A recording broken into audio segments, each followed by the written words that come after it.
it going?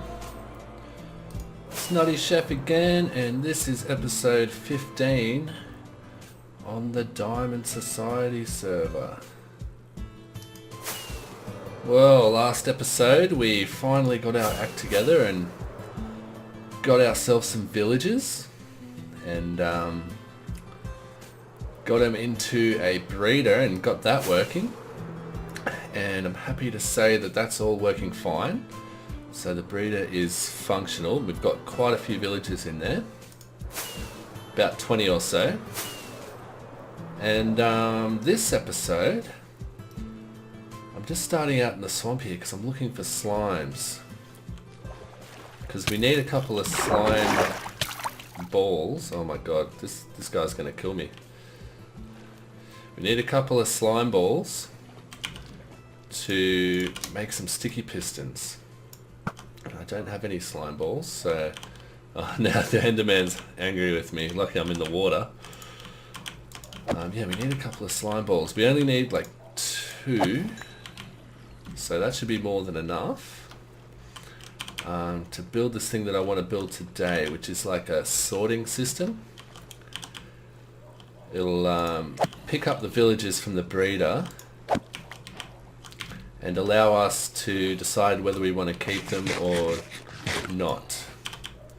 So it's kind of like a yes-no system. How am I going to get out of here without getting destroyed by that Enderman? So as soon as I touch land, he's going to teleport over here. Let's go. Okay, we're okay. Alright, so let me show you what I mean. Also between episodes, I think this is the way, yep. I have made a auto carrot farm to feed directly into the villager. Oh, there's a bit of lag happening. Let's see if we can just land on here. I've got to get rid of this rail, we don't need that anymore. So yeah, we've got our guy up there, and we've got this thing here. So I've built this before. This is actually Cortezarino's design. I think he's got an updated, bigger design, but this is all I think we need, this simple design, which is really awesome. This guy just harvests the carrots and tries to plant them on those 2 blocks at the back, and every time he plants it, he steps across and plants one there and steps on a pressure plate, and it pops off because the light level is, I think, too low for the carrot to actually be planted there. So as soon as the block gets updated, it pops off, and then underneath we've got minecart hoppers that pick up the carrots just there, and we've just got that feeding into a dispenser onto that corner slab. And they pop up there and they straight away pick up the carrots. So, and this is just a little dispensing mechanism to dispense them into there. And we've got like 21 villagers in there, which I think is the limit that a 1x1 holding cell can hold before the entity cramming kills them. So probably when this guy grows up and goes in there, one of those villagers will die. And I fixed this little picking up mechanism. So basically they weren't bobbing up and down in the water, because if there was a block there, that water would be too shallow. It needs to be deep enough for them to actually start swimming. So by just putting some water down there, they're swimming now. So when he grows up, he'll hit that water and drop into here. So that's all fine. And we've got the beginnings of our minecart pickup system. A minecart can come along here, go up this little thingy here, and it'll pick up a villager every time, as long as we put a trapdoor on the inside of that glass there, which I have to do. So don't know how I'm going to do that without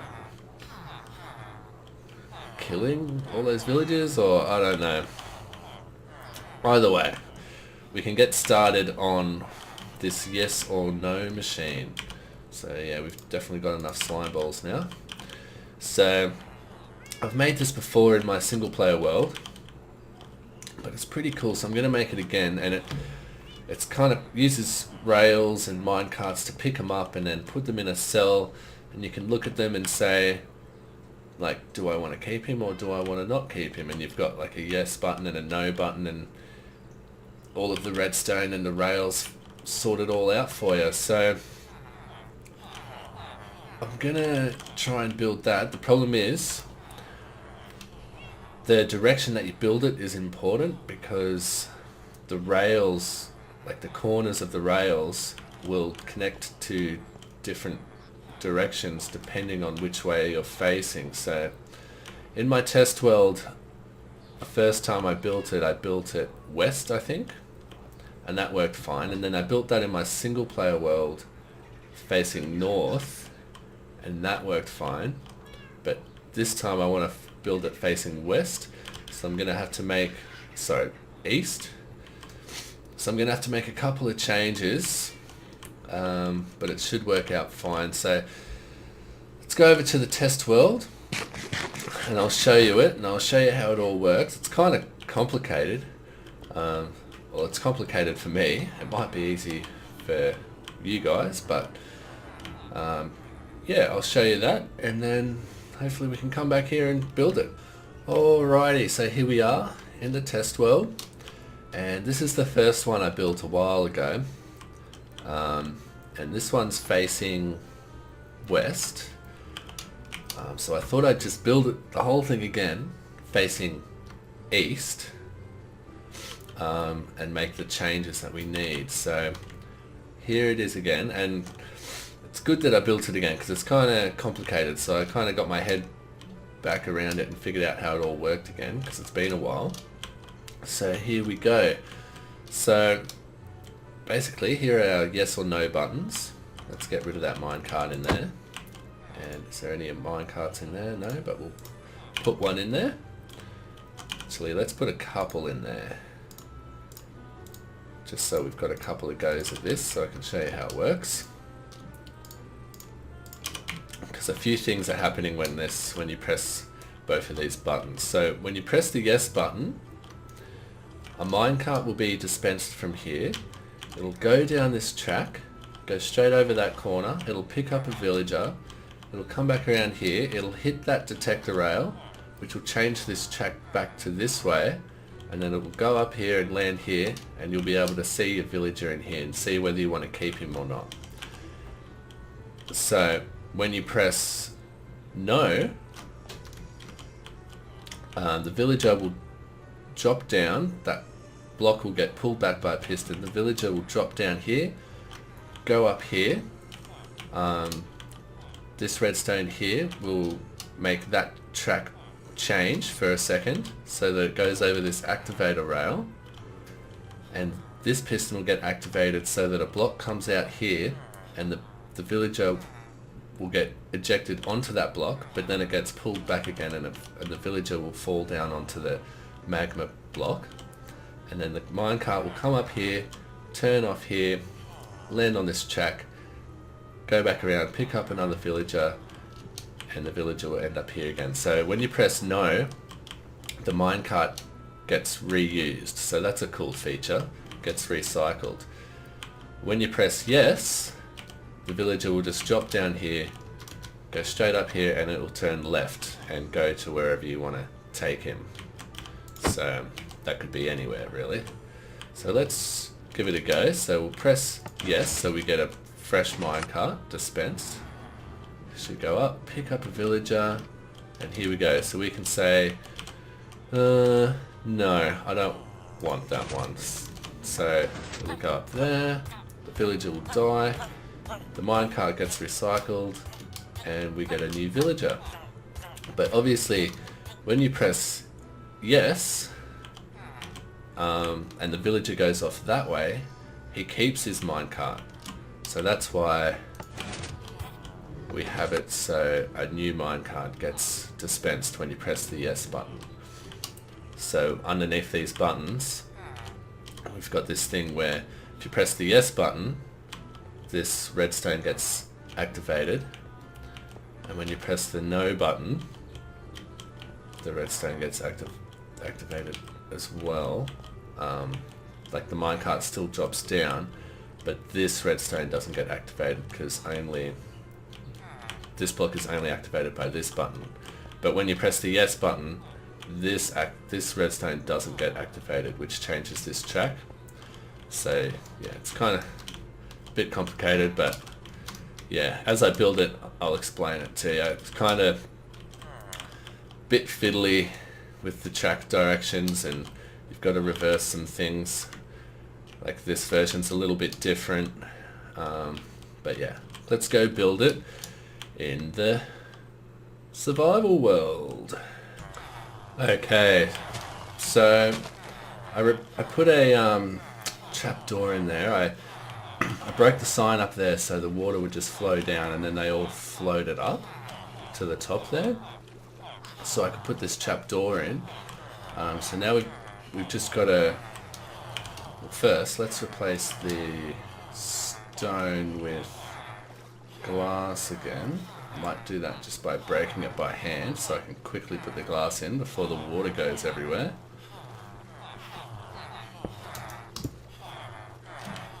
Okay, that was weird. And this one, it's not showing any signs of breaking.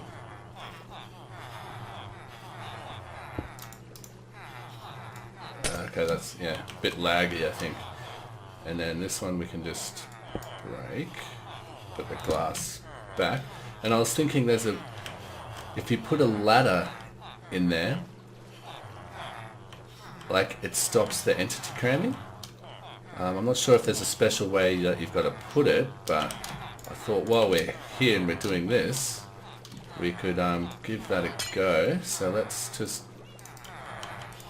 Okay, so we're going to have to make that block a solid block. That's not a problem. I don't think that's a problem. And then replace that. So hopefully, once we put the sign back up there, let's put the sign back up there. Obviously some of them will stand on the door, on the trapdoor, but I think eventually they'll just walk off and go onto here, because that's how I had it in my single player world. So let's, not that one, come on, this one. Let's put the sign back there and replace the glass, and then hopefully they fall down. They should fall down eventually. Maybe we need to push them across or give them a nudge. I don't know.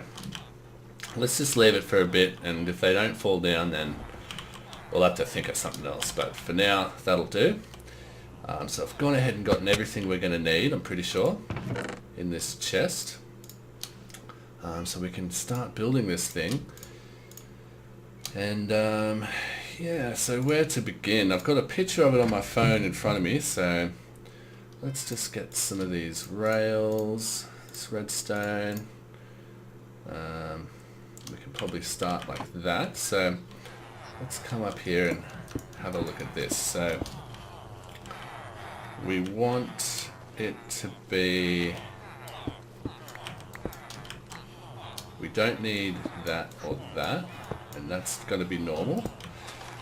It's going to come out like that. I'm not sure if I should build this on camera or off camera and just show you, because it's a little bit complicated and I don't know if I can build this with you. This will probably have to come down by one, and we can get rid of all this. Don't need that. Yeah, I might build this off camera and just come back and show you certain parts. Alright, so we're at the first sort of hurdle kind of thing.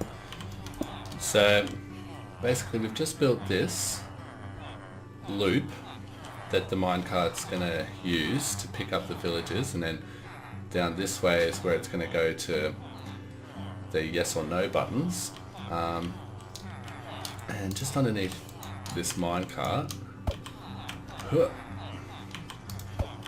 we've got our detector rail here. So if we were building this in the opposite direction, so this is east, if we were building it this way, west, it would be a bit different.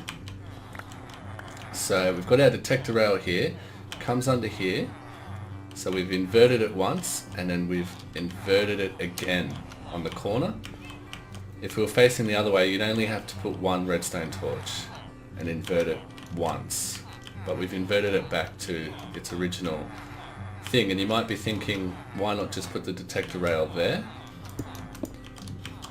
Well, because when the minecart comes along and if the detector rail is right there, it'll actually trigger that detector rail when it comes along here and change the track, and it can actually send the minecart back. So we have to put the detector rail just off by one block to here. So that's why we have to do all that stuff down there.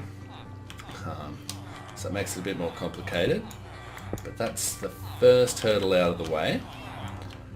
And I had to take the ladder out because the ladder was actually the thing stopping them from coming down, so they're eventually all making their way down there now. So I'll build a little bit more and I'll come back and explain to you what's going on if it looks a bit interesting. Alright, let's see if we can do this on camera, because this is sort of the redstoney bit. So we've got our dispenser here and it's dispensing the minecarts onto this sloped track, which will automatically start the minecart going that way. So that's cool. We've got these powered rails. We actually have to power these rails under here too. So they're all working.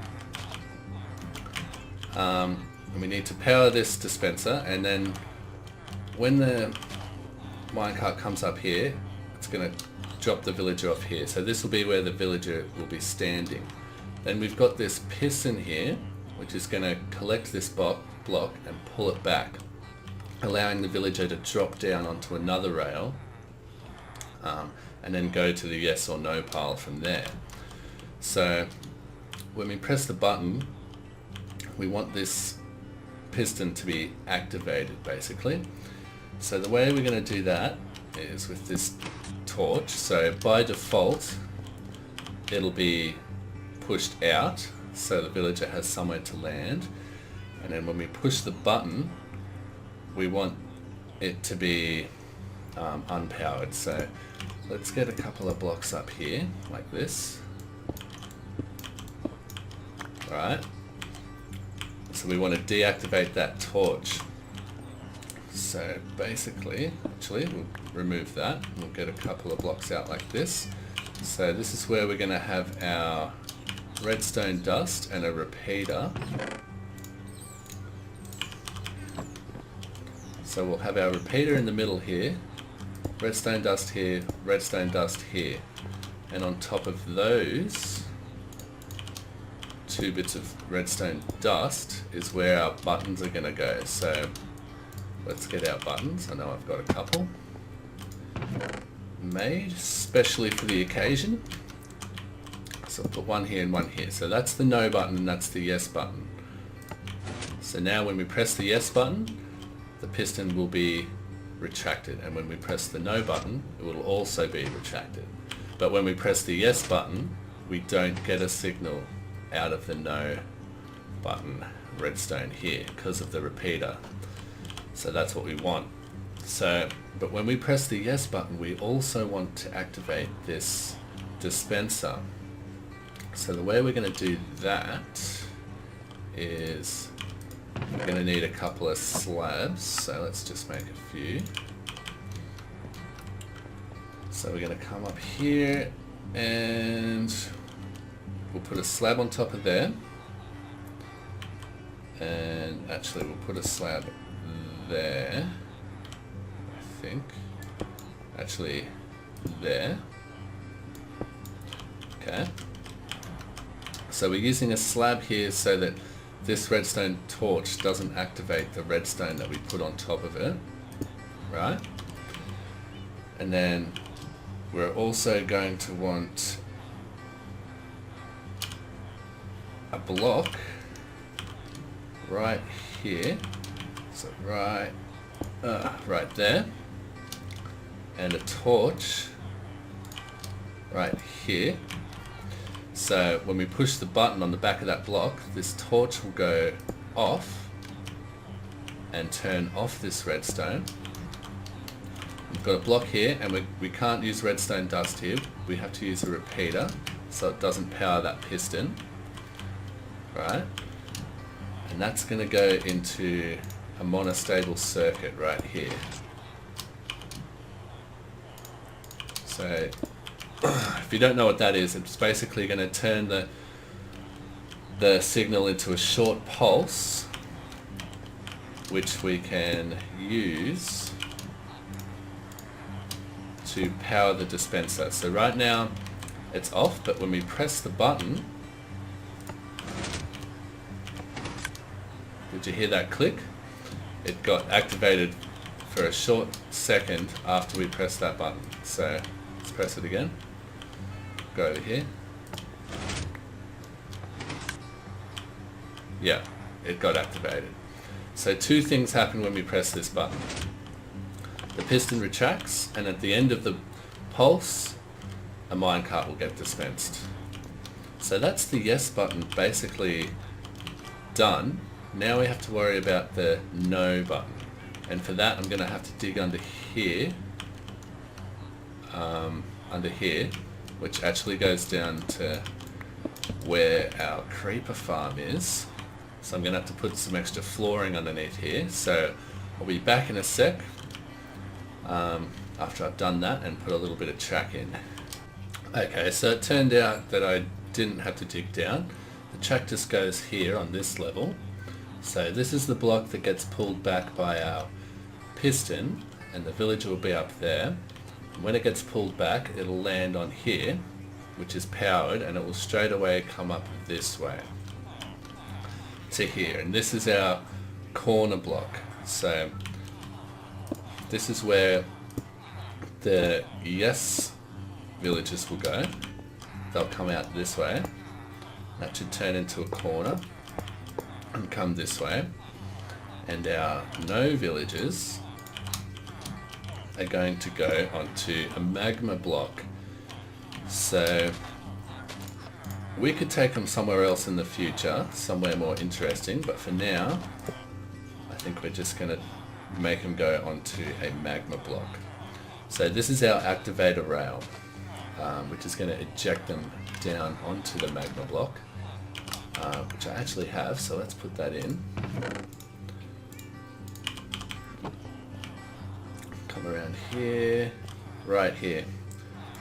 So in order for a villager, or any mob really, to be ejected where you want them to, they always get ejected to, I'm pretty sure, the right of the activator rail, of whichever way the minecart is going. So if it's going this way, it's going to get thrown to the right. As long as there's a solid block, as long as they get ejected onto a solid block like that. So we're going to need another sticky piston to put a solid block there and then remove it so that they can fall down onto the magma block. So, and we're going to have to put that right there. So let's get our sticky piston and put it in. So that'll extend and pull back that block. We're going to need some tracks coming up here. Actually, that's wrong. Going to need some track coming up here. And then up again, but we're going to have to use a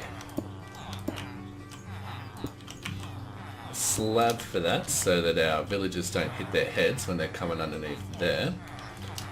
And we're going to have to use powered rail to get up to here, and a normal rail. And then we're going to have to come across by one here, put a normal rail there, but then get rid of it, just so we have this bend. So when they get ejected onto the magma block, the minecart will continue on up here and then fall back onto the loop and pick up another villager, so our minecart gets recycled. So now onto this. So we have to power our activator rail. So now it's powered, otherwise it won't work. And we had to change this block here, this corner block, because right now all the minecarts will just come into the yes pile, but when we press the no button, we want them to not come this way, we want them to go this way onto the magma cube. So we have to take a signal from this signal here when we press the no button. So that's going to come out this way, and we're going to have to not change it.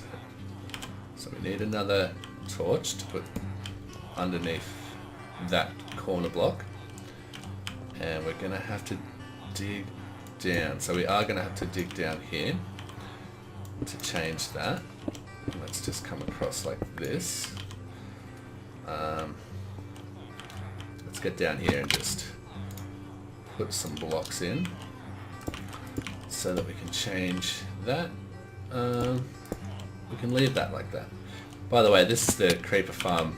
Now I've just got all of the hoppers coming into one chest right here, so it's actually doing pretty good, especially when I AFK'd overnight to get some villagers. We've got some gunpowder in there now, which is excellent.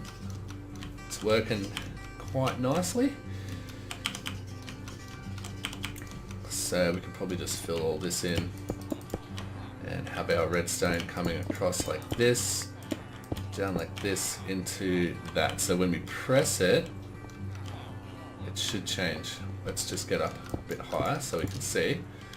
So when we press it, it changes for the duration of the press, which should be long enough to let our villagers go past. So they'll drop down there, and hopefully it's like a long enough pulse that they get past that corner and onto that activator rail before it switches back again. But not only do we want to do that, we want to activate this piston when that happens as well. So we need to get a block right here, and we need to get a block right here. Okay, and we're going to need a repeater, and we want that piston to be activated for a while, so we're going to put this on a 4-tick delay, which will give it a bit of a longer duration that it stays extended for. So, and then we can just put a redstone dust there. So now when we press the button, the track will change and that piston will push forward, and now it's retracted. So it'll go out for long enough, and that track will change for long enough that when the villager goes up there, there'll be a block there for him to be ejected onto, and he'll make it past that corner. And now we can just sort of come up here, and we can use some glass. I've only got 3 pieces of glass, but that's okay. We have to put one there, and give me some stone. And we'll put one there. And that should do the trick. So now the villager will get ejected into here, and it will have to go down onto that magma block. And let's just put a block here, so when it's on the magma block, it can't escape and it'll die. Alright, so I think we've done it. So now it's just time for a test. And hopefully it works. And it's morning now, so it's a good time for a test. Oh, this isn't good. Let's get out of here. How did I manage that? Alright, and I've got a couple of blocks to signify yes and no. And instead of green and red, I've got cyan and orange, just to be a bit different, you know. And we might have to change up this part here, so we can change how the front of this looks once we've built our building around this and we've got a proper sort of room for this. But for now, the village is going to be there, so we can put a block there, and we'll just put a slab there and a slab there. Villager won't be able to go anywhere else. Should we put a block there and there? Now they'll have to sort of come up here and land in there, and we can have a look at him through here. So the other thing is this dropper has to be full of mine carts. So, and I don't have much iron, but we can make 3 more mine carts. Where are they? Here they are. And another good idea is to sort of have a chest with some hoppers pointing into this dispenser. Man, was that a drown? Sounded like I heard a drown. There's no water around here. Anyway, yeah, we can have a chest on here. This new way the chests work is kind of annoying. Anyway, 1 chest will do, so we can have like a whole bunch of minecarts in here feeding into that dropper. Let's just put what we've got in there. Oops, not activator rails, just minecarts. Okay, so we've got 4 goes. Let's have a go. And with that trapdoor that I put in there, which pushes all the villagers to that side, it should pick up a villager every time it goes through there. So let's test her out. So let's press yes first. And it dispensed it, came back with a villager, and there we go. We've got a librarian. We don't know what his trades are going to be yet, but we're going to have to get a bit closer to click on him. It's a cartographer. I don't want a cartographer, so let's press the no button, test out if that fully works. So let's press the no button. Should go down, get ejected. Yep, he died on the magma cube. The minecart got recycled and put back on the track and picked up another villager. That's perfect. So the no button is working perfectly. And what have we got this time? Hopefully that's a butcher. It's a leather worker. But either way, we'll just say yes for now. We'll send him off over that way. So let's test if the yes button works. So we want him to come up, we want him to drop down, come up the track and turn left, which I'm pretty sure he will. And we want to activate our dispenser again to give us another minecart, because he'll be taking that minecart with him. Off he goes to the yes pile, and we got a minecart dispensed, and we picked up another villager. Far out. I did it. Man, sometimes I surprise myself. It actually worked first time. What's this guy? Fletcher. Let's press no on him. Sorry, mate. Oh. And we've got a librarian. Hopefully another cartographer. No! Oh, that's beautiful. It just works perfectly. So yeah, I'm pretty proud of this machine that I built here. It actually took a while when I first built this to figure it all out, all the tracks and all these powered rails have to be like perfect, like it has to be like that to have like the perfect speed for certain, like to pick them up, and then for certain corners.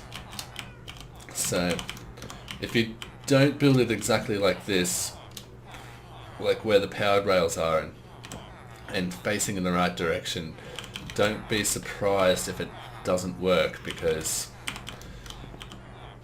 yeah, it's all a bit finicky. So yeah, I think that's going to be it for today, guys. We've done a good job. So we've got our yes and no villager machine working. And what I think I'm going to do with this is we're going to send the yes villagers, just like in my single player world, to a train station which will have 8 different destinations and different tracks, and we can send them to different houses in our village and actually have like a village populated by villagers. So we'll have to have iron doors on all of these houses, especially now that we've got a villager breeder here, because if we put normal wooden doors, they might count as a village and muck up our breeder. So I've actually already gone around and gotten rid of all of the wooden doors that I had around the place. But yeah, we can send them off to different houses and like have different places for different villages, which I think will be way more interesting than just having a big trading hall full of villagers, you know. So yeah, it's going to be a lot of work, but I'm excited to actually get it done. I did do it in my single player world, but we didn't get all the way. We haven't finished it yet, so, and it will be exciting to do it in this cool new village I've got going on in here. So yeah, I think I'll leave it there, guys. Thanks again for watching. This has been NuttyChef, and I'll see you in the next episode.